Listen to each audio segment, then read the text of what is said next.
എല്ലാവർക്കും സാദര നമസ്കാരം. സ്വാതന്ത്ര്യ ദിനവും കർക്കടകവും എല്ലാം ഒന്നിച്ചു വരുന്ന മനോഹരമായിട്ടുള്ള ഒരു സമയമാണിത്. മഹാത്മാഗാന്ധിയുടെ ഏറ്റവും വലിയ സങ്കല്പമായിരുന്നു രാമരാജ്യം.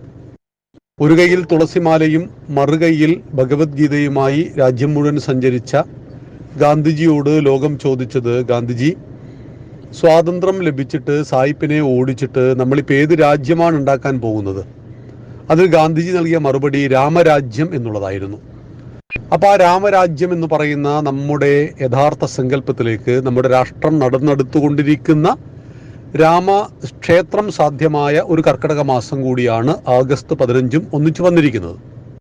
ആയതുകൊണ്ട് തന്നെ എല്ലാ സജ്ജനങ്ങൾക്കും സ്വാതന്ത്ര്യദിന ആശംസകൾ നേരുകയാണ്.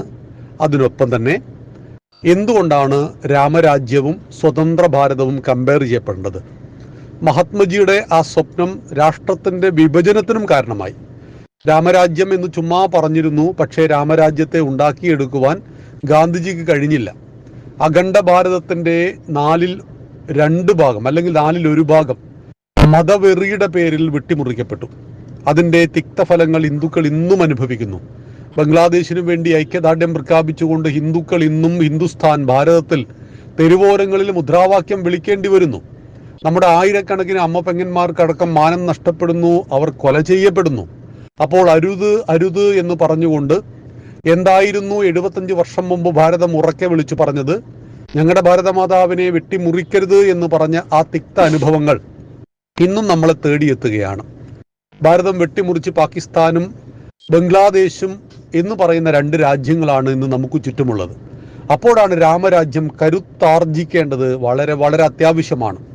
72 മിനിറ്റ് കൊണ്ട് 14,000 രാക്ഷസന്മാരെ യമപുരിക്ക് അയച്ച രാമന്റെ വീര്യം ഹൈന്ദവ സമൂഹത്തിൽ ഉണ്ടാകേണ്ട ഒരു ദിനം കൂടിയാണ് ഓഗസ്റ്റ് 15. കാരണം ചൈന, അഫ്ഗാനിസ്ഥാൻ, ബംഗ്ലാദേശ്, പാകിസ്ഥാൻ ഈ 3 ഭീകര രാജ്യങ്ങൾ നമുക്ക് ചുറ്റുമുണ്ട് എന്നതാണ് നമ്മുടെ രാജ്യത്തിൻ്റെ ഏറ്റവും വലിയൊരു ദുർഗതി.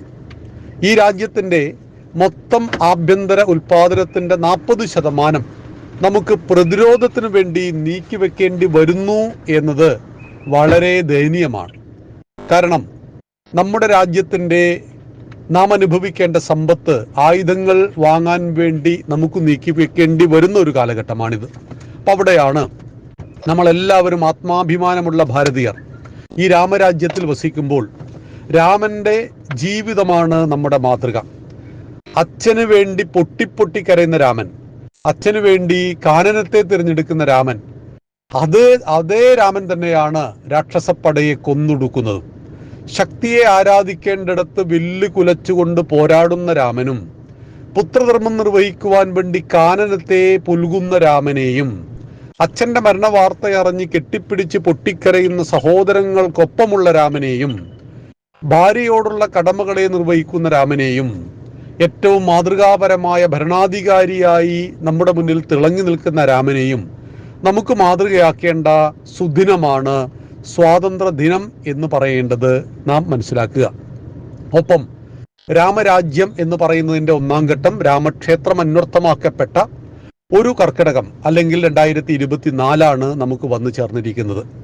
2080 അഖണ്ഡ ഭാരതം സാധ്യമാകുമെന്ന് നമ്മുടെ ആചാര്യന്മാർ പ്രവചിക്കുന്ന 2047 സ്വാതന്ത്ര്യത്തിന്റെ 100-ാം വാർഷികം ആഘോഷിക്കുമ്പോൾ ലോകത്തെ നമ്പർ 1 സാമ്പത്തിക ശക്തിയായിട്ട് ഭാരതം മാറുമെന്ന് അറിവുള്ളവർ പറയുന്ന, ലോക സാമ്പത്തിക ശക്തിയിൽ 5-ാം സ്ഥാനത്തും നിലവിൽ ജനസംഖ്യയിൽ 1-ാം സ്ഥാനത്തും വലിപ്പത്തിൽ 7-ാം സ്ഥാനത്തുമുള്ള നമ്മുടെ രാഷ്ട്രം രാമരാജ്യ സങ്കല്പത്തിലേക്ക് ഉയരേണ്ട ഒരു വർത്തമാന കാലഘട്ടത്തിൽ നമ്മുടെ രാമായണ ആചരണവും രാമായണ സംഗമങ്ങളും രാമായണം പരിപാടികളുമെല്ലാം പാഠശാലയുടെ ഏറ്റവും ഉദാത്തമായ രാമരാജ്യ സങ്കല്പത്തെ ഓർമ്മപ്പെടുത്തുന്നു. ഇന്ന് യുദ്ധകാണ്ഡത്തിലെ ഭാഗമാണ് നാം വായിച്ചത്. യുദ്ധം എല്ലാ കാലത്തുമുണ്ട്, യുദ്ധത്തെ ഒഴിവാക്കുവാൻ നമുക്കൊരിക്കലും കഴിയില്ല. കാരണം രാമനുണ്ടെങ്കിൽ രാവണനുണ്ട്, കൃഷ്ണനുണ്ടെങ്കിൽ കംസനുണ്ട് എന്നറിയണം. നമ്മൾ സംസാരിച്ചു കൊണ്ടിരിക്കെ ലോകത്ത് 2 പ്രബല യുദ്ധം നടന്നുകൊണ്ടേയിരിക്കുകയാണ്. 2 വർഷം മുമ്പ് തുടങ്ങിയ റഷ്യ ഉക്രൈൻ യുദ്ധവും ഹമാസിനെ തകർക്കുവാനുള്ള ഇസ്രായേലിൻ്റെ മുന്നേറ്റവും അവസാനിച്ചിട്ടില്ല. 1-ാം ലോക മഹായുദ്ധവും 2-ാം ലോക മഹായുദ്ധവും നടന്നു കഴിഞ്ഞു, കോടികൾ മരിച്ചിട്ടുണ്ട്. അതുകൊണ്ട് ആസുരിക ശക്തികൾ ദൈവിക ശക്തികൾക്ക് എന്നും വിലങ്ങുതടിയായിട്ട് പ്രവർത്തിക്കുന്ന ഈ കാലഘട്ടത്തിൽ നമ്മുടെ നാട്ടിലെമ്പാടും ആസുരിക ശക്തികൾ നിറഞ്ഞാടുന്ന ഒരു സമയത്ത് ഞങ്ങൾ ഇന്നലെ എറണാകുളത്ത് ഒരു അനുഭവമുണ്ടായി. തൃപ്പൂണിത്തറയിൽ ഒരു കടയിൽ നിന്ന് നമ്മുടെ പോലീസ് 15 കിലോ ബലൂൺ പിടിച്ചെടുത്തു. അതിൻ്റെ മുകളിൽ എഴുതിയത് ഐ ലവ് പാകിസ്ഥാൻ എന്നായിരുന്നു. ബിസ്മി എന്ന് പറയുന്ന കടയിൽ നിന്ന്. പാകിസ്ഥാനോട് എനിക്ക് പ്രണയമാണ് എന്ന് പറയുന്ന ആൾ നമ്മുടെ കേരളത്തിൽ അത്തരം ബലൂണുകൾ വിൽക്കപ്പെടുന്നു. 1-2 കിലോ അല്ല, 15 കിലോ. അപ്പൊ എവിടെയാണ് നമ്മുടെ നാട് ചരിക്കുന്നത് എന്നുകൂടി നാം ചിന്തിക്കേണ്ട ഒരു വർത്തമാന കാലഘട്ടത്തിൽ രാമന്റെ കരുത്തും രാമന്റെ ധാർമ്മിക ബോധവുമുള്ള ഒരു നല്ല ഭാരതീയ സമൂഹത്തെ സൃഷ്ടിച്ചെടുക്കുവാൻ ഈ രാമായണ സംഗമത്തിന് കഴിയട്ടെ എന്ന് ആശംസിക്കുന്നു. എല്ലാവർക്കും സ്വാതന്ത്ര്യദിന ആശംസകൾക്ക് ഒപ്പം തന്നെ രാമായണ ദിന ആശംസകളും നേരുന്നു. നന്ദി, നമസ്കാരം. വന്ദേ മാതരം.